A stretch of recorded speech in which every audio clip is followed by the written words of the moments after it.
네, 행부 반갑습니다. 오늘은 부자TV에서 야심차게 또 준비한 새로운 코너인데요. 월간 주포 코너입니다. 사실 많은 분들께서 이런 고민을 좀 하실 것 같았어요.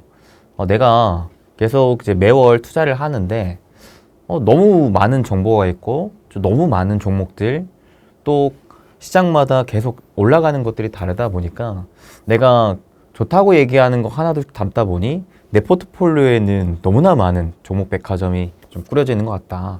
그래서 그런 분들을 위해서 저희가 특별히 준비한 게요. 매달 말에 오히려 여러분들께서 다음 달 투자 전략을 세우시는데 도움을 드리기 위해 우리가 생각하는 탑3 섹터는 이거다. 그래서 여러분들이 직접 이제 포트폴리오를 구성하시는데 최대한 참고해서 좋은 결과 이루시기를 바라는 마음에 준비한 월간 주포 시간입니다. 주포는 무엇이느냐? 주도주 포트폴리오의 줄임말입니다. 그래서 오늘 함께 도움을 주실 김경준 부장님 모셨습니다. 부장님 반갑습니다. 네, 반갑습니다. 저희가 이제 매달 함께 월간 투자 전략을 잡고 있었는데 이거를 조금 더 업그레이드하는 버전을 이번에 월간 주포 시간으로 또 함께하게 됐었는데요. 기분 좀 어떠세요? 지금 굉장히 설레고 지금 또 혼자 이렇게 진행을 하다가 같이 이렇게 합을 맞추고 또 의견을 공유하는 과정이 있으니까 저도 새롭게 이제 힘이 솟는 것 같습니다. 그러니까요. 기존에는 제가 이렇게 게스트분들을 모시게 되면은 좀 일방적인 청자 입장이었었거든요. 저도 배우는 입장이었었는데 이번 월간 주포 시간만큼은 저도 스피커가 돼서 저의 인사이트도 얘기하고 그래서 결국 부장님이 가지고 있는 인사이트, 제가 가지고 있는 인사이트를 같이 짬뽕 시켜가지고 여러분들에게 그 최적의 전략을 딱 마련을 해드려서 다음 달에 성공 투자하실 수 있도록 오늘 한번 잘 이야기 나눠보도록 하겠습니다. 네. 그러면 부장님께 한 가지 좀 질문을 드리고 싶은 게 이제 또 11월입니다. 네. 11월이 다가오고 있는데 이 11월 투자 전략을 우리가 세울 때 있어서 가장 중요하게 봐야 하는 키포인트 뭐라고 생각하세요? 저는 실적 성장성인 것 같습니다. 뭐 지금 연말이기도 하니까 뭐 3분기, 4분기 실적도 있을 뿐더러 이제 내년도 이런 전망치들이 나오기 시작하는데 그런 것들을 미리 준비하고 대비해 보면서 조금 포트의 안정성과 또 수익도 한번 챙겨보자 이런 전략을 세우고 있습니다. 확실히 이제 3분기 실적 시즌이기 때문에 요즘 삼성전자 실적 발표한 이후로 무너지고 하이닉스는 또 실적 발표한 이후로 또 올라가고 확실히 지금 현재 주식시장에서 이 실적이 굉장히 중요한 포인트가 되고 있구나라는 거를 우리가 알 수가 있기 때문에 이 실적이 앞으로 또 누가 좋은가 이런 데이터들을 보고 우리가 11월 또 좋은 전략을 잡아봤으면 좋겠다라는 얘기를 해주셨는데요. 오늘 준비한 탑3 섹터도 그 실적 성장에 좀 포함이 될까요? 네, 거기에 기반해가지고 준비해왔습니다. 좋습니다. 그러면 저도 궁금해지는데 수빈쌤은 이제 요번 11월 전략을 뭘 중심으로 놓고 보시나요? 사실 저는 직전 10월까지 제가 가장 중요하게 봤던 거는 우리 피벗의 시대, 즉 금리 인하 시대에 있어서 이 금리 인하의 이 유동성을 누가 온전히 좀 받아내서 마찬가지였던 것 같아요. 누가 결국 돈을 많이 버냐 이런 부분을 좀 중요하게 봤었는데 근데 이제 11월만 놓고 보면 제가 가장 중요하게 보고 있는 이벤트는 역시나 미국 대선이 아닐까 싶습니다. 우리나라의 워낙 이 수출에 대한 비중도 미국 쪽으로 점차 확장이 되고 있고 워낙 글로벌 경제 강국인 미국이 정부가 또 바뀔 수도 있는 입장이기 때문에 바뀌면은 또 그 후보의 주요 정책들로 말미암아 돈의 흐름의 방향성이 좀 잡힐 수가 있잖아요. 그래서 이번 11월에는 미국 대선에서 과연 누가 당선이 되느냐 저는 이거에 따라 투자 전략을 확실하게 좀 세워야 될 필요가 있다라고 생각합니다. 그래서 저 역시 오늘 준비한 탑3 섹터가 이 미국 대선에 좀 포커싱이 많이 맞춰져 있다라고 이렇게 말씀드릴 수 있을 것 같아요. 네, 잘 듣고 한번 배워보도록 하겠습니다. 아닙니다. 네, 그러면은 이제 본격적으로 저희가 함께 또 준비한 11월 과연 각자 생각하는 탑3 섹터는 무엇인지 한번 첫 번째부터 이야기를 나눠볼 건데요. 저 먼저 할까요? 네, 먼저 한번 들려주시죠. 네. 그럼 제가 먼저 할 텐데 제가 준비한 거는 방금 제가 말씀드렸던 키포인트 이 미국 대선입니다. 짜잔. 네. 제가 첫 번째 키워드로 잡은 미국 대선입니다. 자, 미국 대선 지금 현재 트럼프와 해리스 누가 될지에 대해서 굉장히 공방이 펼쳐지고 있는데 근데 최근 미국 증시의 흐름을 놓고 보니까 단기적으로 트럼프의 당선을 거의 확신하는 듯한 자금 쏠림 현상이 나오고 있더라고요. 그러면서 트럼프의 주요 정책이죠. 특히나 이 원전, SMR 쪽 관련 기업들의 주가 상승 흐름이 굉장히 높았다라는 걸 알 수가 있었는데 반대로 해리스 관련 수혜주들은 지지부진한 모습이 나오고 있거든요. 근데 이게 당장 우리가 지금 11월 5일 미국 대선 앞두고 있는 상황에서 그렇다면 트럼프가 100% 당선이 되는 거야? 라는 것에 대한 확신을 갖기에는 아직은 좀 이르다라고 생각을 해서 저는 개인적으로 확실하게 우리가 누가 당선이 되는지까지는 확인할 필요가 있다. 그래서 당선이 되고 나서의 그 후보의 주요 정책 수혜주들을 우리가 11월에는 특히나 좀 더 주목해 볼 필요가 있다고 생각하는데 그 근거가 제가 찾아본 자료에 있어서는 역사적으로 봤을 때 이 미국 대선의 흐름에 있어서 딱 당선자가 발표가 된 이후로 그 당선자가 실제 대통령으로 취임되기 전까지 약 1, 2개월 이 기간 동안에 실제 이제 당선된 대통령이겠죠. 그 대통령의 핵심 정책 수혜주 쪽으로 돈이 단기적으로 쫙 몰리는 현상이 있더라고요. 그러다가 실제 취임 이후로는 오히려 재료 소멸, 기대감 소멸로 주가가 좀 빠지는 흐름을 보여줬다라는 것이 좀 통상적으로 제가 볼 수 있었던 이제 근거 자료였기 때문에 이번 대통령에서 만약에 트럼프가 당선이 된다면 지금 시장에서 강한 이 SMR 관련주 쪽으로 확실히 우리가 좀 더 주목해 볼 필요가 있다고 생각이 들고 반대로 만약에 해리스가 당선이 된다면 지금은 조금 부침이 있겠지만 마찬가지로 금리나 수혜도 받으면서 해리스의 주요 IRA 정책의 수혜를 좀 기대할 수 있는 신재생이자 태양광, 좀 풍력 이쪽으로 우리가 한번 좀 관심을 가질 필요가 있다라는 생각을 했습니다. 그래서 국내에서도 사실 최근에 SMR 관련주들이 좀 반등을 보여주고 있는데 메인은 솔직히 저는 미국 주식 쪽이라고 봐요.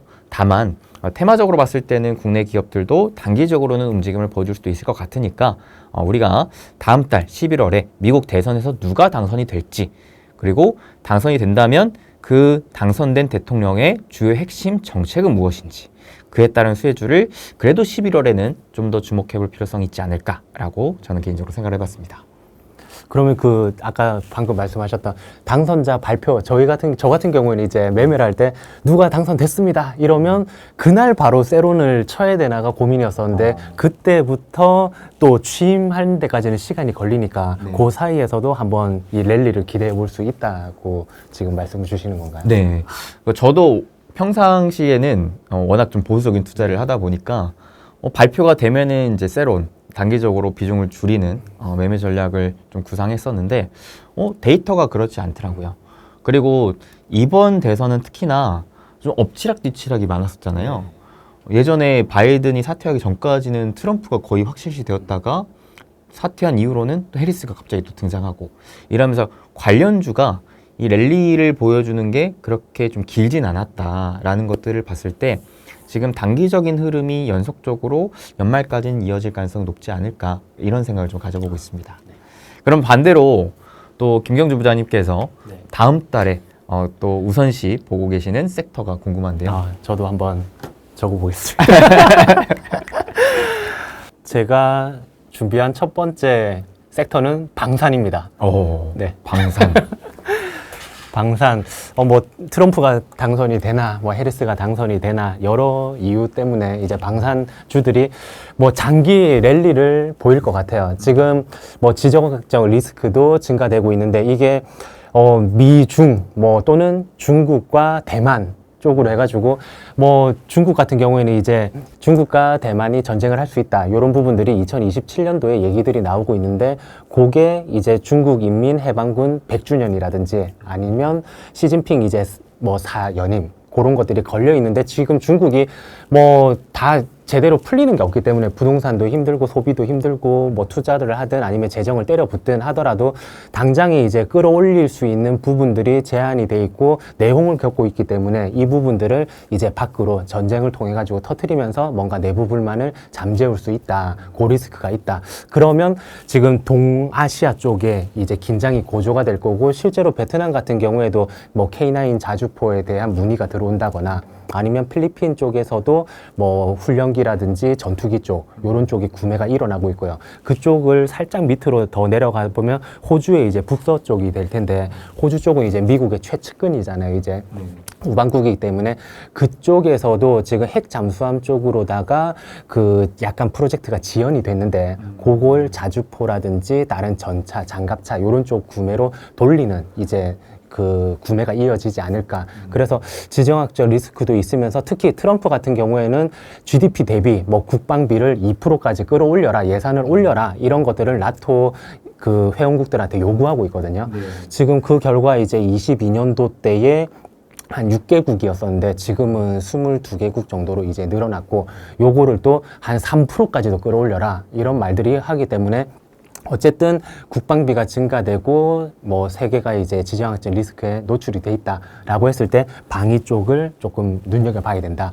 그런데 제가 여기에서 하나를 딱 덧붙이자면 미국이 이제 천주국이고 엄청 방위비도 많이 쓰고 글로벌에서 뭐 군이든 경찰 역할을 한다라고 해가지고 굉장히 성장도 높게 나오느냐 그게 아니라 걔네들은 한 1200조 원의 이제 그 범위 내에서 이제 분배를 하고 나눠 먹기를 하기 때문에 성장률 자체는 막 성장주 느낌이 아니라 오히려 완숙된 이제 안정기에 접어든 걔네들 기준에서는 삼성전자 같은 약간 섹터의 느낌이고 우량주 느낌. 그렇죠, 그렇죠. 성장주 글로벌 방산 쪽에서 우리나라가 이제 포지션은 성장주. 유럽과 우리나라가 성장 쪽인데 유럽보다도 긍정적인 쪽은 이제 우리나라는 계속 사실은 전시 상황이나 마찬가지이기 때문에 그로 인해 가지고 공장 가동률이라든지 공장의 캐파가 충분한 상태에서 요런 호기를 맞이했고 유럽은 그게 다소 이제 미미해 가지고 지금부터 캐파를 증설하고 있고 인건비적인 측면에서도 우리나라가 이제 다소 유리한 게 있기 때문에 그래서 성장 쪽 그리고 글로벌 지정학적 리스크 그리고 군 이제 방위비 증대 이런 부분들을 다 버무려 봤을 때는 제가 앞단에 말씀드렸던 실적 성장에 포커스를 맞출 수 있는 섹터다라고 보여져가지고 방산을 1번으로 꼽았습니다. 확실히 실적 성장성을 다음 달에도 메인 키워드로 보고 계신다라는 게 참 느껴지는 부분인데 제가 이제 방산 쪽에 대한 좀 궁극점을 좀 말씀드리자면은 첫 번째로는 이게 방산주가 국내 기준으로 랠리를 보여준 게 사실상 2022년 러시아 우크라이나 전쟁 이후로 유럽 쪽에서의 중점적인 이제 방위비 증액 기준으로 봤을 때 사실 1년 넘게 이 방산주 랠리가 이어져 오고 있거든요. 그래서 차트적으로 봤을 때에도 굉장히 지금 63빌딩이 많이 쏟아져 올리는 이런 상황인데 지금이라도 신규 매수 관점을 좀 생각해 볼 수가 있는 건지. 지금 종목마다 조금 다르긴 한데 이럴 때에 딱 키포인트 하나를 잡아 드릴게요. 싸다라고 해가지고 지금 주가 위치가 안 움직이는 섹터 내에서 약간은 덜 움직였던 종목들로 사고 싶으신 분들이 계시거든요. 그 하나 시스템이라든지 아니면 풍산이라든지 뭐 그런 종목들이 나쁘다는 건 아니고 이제 보다 이제 그 오히려 밸류에이션이 확장이 충분히 가능하고 지속적으로 글로벌에서 뭐 수출 국가 수가 압도적이라거나 많이들 찾는 쪽부터 오히려 주가가 좀 쉬어갈 때 추가적으로 담아간다거나 그런 전략을 펼치면 더 좋을 것 같습니다. 일단 그런 측면에서 뭐 하나 에어로스페이스가 뭐 지금 주가가 많이 올랐지만 실적적인 측면에서도 인적 분할을 했지만 영업이익률이 한 200% 이상 급증을 했거든요. 이런 쪽으로 이제 뭐 그 추정치가 이제 치고 올라가고 있는 측면이 있는데 뭐 해당 분기 요번 분기 때는 폴란드양 쪽에 잡혀 있고 그로부터 이제 지상 쪽으로 뭐 방산 부분 실적이 계속 올라가는 부분이 있기 때문에 또 눈여겨보셔야 되지만 여기에서 제가 딱 포인트로 잡는 추가적인 포인트는 바로 이제 탄약 증설 공시가 있었어요. 유럽 쪽에 탄약 증설 공시가 있었는데 6,700억 규모였거든요, 이게. 그런데 이쪽이 유럽이 러시아 대비해 가지고 한 4분의 1 정도 탄약 캐파가 작아요. 유럽 쪽은 100만 발이다 라고 하면 이제 러시아 쪽은 450만 발 해가지고 캐파가 작은데 이쪽을 결국은 전쟁을 치르거나 준비해야 된다라고 하면 채워 넣어야 되는데 거기에 이제 영국의 방산이 레퍼런스가 있는 동사가 증설을 하면서 이제 들어가진다. 그런데 그 몇 년간 그 탄약의 이제 가격 자체가 몇 배나 수배나 올랐거든요. 3, 4배가 올랐는데 그걸 사실 다 못 챙겨 먹었었어요. 왜냐하면 K9을 팔면서 이제 큰 거 사주니까 요 총알은 이제 덤으로 줄게 이런 식으로 끼워주고 이러니까 가격 상승분을 다 못 받거나 아예 못 받거나 했었었는데 지금부터 해가지고 요 탄약 쪽은 이 탄두하고 다르게 이쪽은 따로 이제 별개로 수출이 가능하고 여기에서 완제품으로 이제 나갈 수가 있기 때문에 유럽 쪽 업체에다가 무기 업체에다가 이제 넘기고 포탄 업체에다가 소재로 납품을 하면 그게 이제 실적적으로 굉장히 늘어날 수 있는데 뭐 그 규모 자체도 2배 그리고 OPM 마진 자체도 한 15% 정도로 한 자리 숫자였던 게 급증할 수 있는 요런 여기에서 핵심이 또 포탄은 이 화약 부분은 포탄에서의 화약 부분은 그 유통기한이 굉장히 짧아요. 잘 보관해야 되고 이게 눅눅해지면 안 되고 막 이런 것들이 있잖아요. 이제 그렇기 때문에 그런 부분으로 인해서 그 굉장히 소모품적인 거고 이용 기간이 짧다. 그래서 재구매가 일어나는 쪽이라 가지고 누군가는 이거 K9 뭐 백문 파는 거나 마찬가지다. 이런 쪽으로도 얘기를 하거든요. 그래서 급격히 실적이 올라가는 쪽 한번 체크해야 되고 현대로템 같은 경우에 그 하나에어로스페이스보다 이제 내년도 기준으로다가 조금 밸류에이션 매력도가 있기 때문에 조금 다시 조금 접근해봐도 된다. 그리고 연말 같은 경우에 폴란드 2차 이제 물량이 4.5조 규모였었는데 한 6조 정도로 증가되는 부분이 있기 때문에 실적이라든지 수주 쪽 부분이 또 머금고 있고 가장 중요한 11월이기 때문에 MSCI 편입 요 부분이 한 90% 정도로 이제 확정적으로 나올 거라 가지고 요 로템까지도 한번 지켜보시라고 말씀 전해드리고 싶습니다. 현대 로템까지요. 네. 예, 말씀하셨다시피 이제 실적이 이끄는 주가 상승이기 때문에 근데 그런 와중에 실적의 추가 상승이 기대되는 부분에 있어서는 충분히 이제 주가가 단순히 차트적으로 많이 올랐다고 해도 좀 건드려 볼 만한 여지가 있다.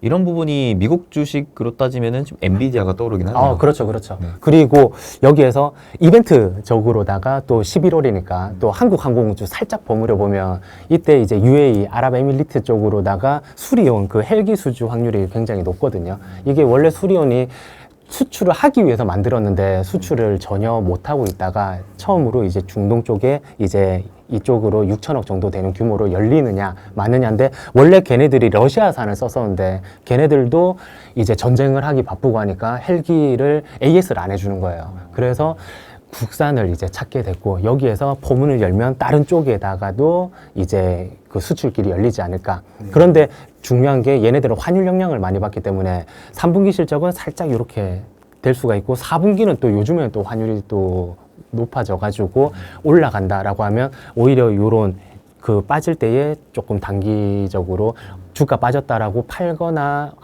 그런 게 아니라 오히려 4분기를 놓고 더 좀 사보는 전략을 펼칠 수도 있습니다.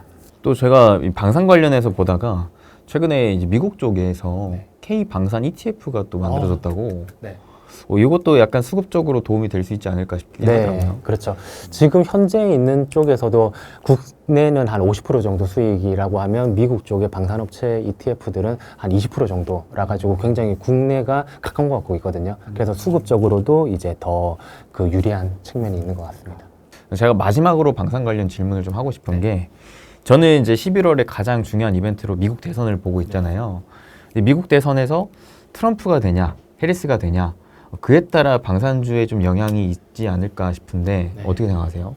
지금 저 같은 경우에는 오히려 트럼프가 되면 방산 쪽이 낫다라고 예전 영상에서도 이제 밝힌 바가 있는데 다 자국이 이제 자기들을 지켜야 되기 때문에 이쪽으로 높아지지 않을까라고 하는데 약간 밸류에이션 측면을 논할 때에는 오히려 전쟁을 조기 끝내려고 하기 때문에 약간의 프리미엄적으로는 좀 낮게 이제 트럼프가 되면 그리고 해리스가 되면 그게 지속적으로 이제 올라갈 거다. 그런 말들이 있습니다. 그러면 트럼프가 되면 실적 기준으로는 방산 산업이 되게 좋아질 건데 이제 전쟁이 만약에 끝나게 되면은 사람들의 기대감이 좀 떨어질 수가 있기 때문에 밸류에이션 측면으로서는 예를 들어 퍼가 기존에 20배를 받았다면은 10배로 떨어진다거나 이렇게 좀 평가를 받을 수가 있으니까 주가는 오히려 좀 흔들릴 수 있겠지만 해리스가 된다면은 지금의 흐름이 그대로 좀 이어질 가능성이 높기 때문에 실적이든 밸류에이션이든 굉장히 또 탄탄한 우상향을 좀 기대해 볼 수가 있는 거네요. 그리고 어떤 의미에서는 저도 주가가 높다라고 생각을 하고 선뜻 손이 안 나가는데 그렇기 때문에 흔들거릴 때 조금 잡자라는 주의였었는데 지금 뭐 LIG 넥스원 같은 경우에도 한 텀을 이제 다 수주가 끝난 시점이거든요. 다음 텀 걔네들이 중동에서 잘 쓰고 효과를 봤다라고 하면 한 2, 3년 뒤에 다시 수주 사이클이 돌아오기 때문에 약간 이제 쉬어가는 종목들도 나오고 그게 하필 전체적으로 약간 누르는 역할을 준다라고 하면 또 그 단기 주가 조정이 보일 수가 있으니까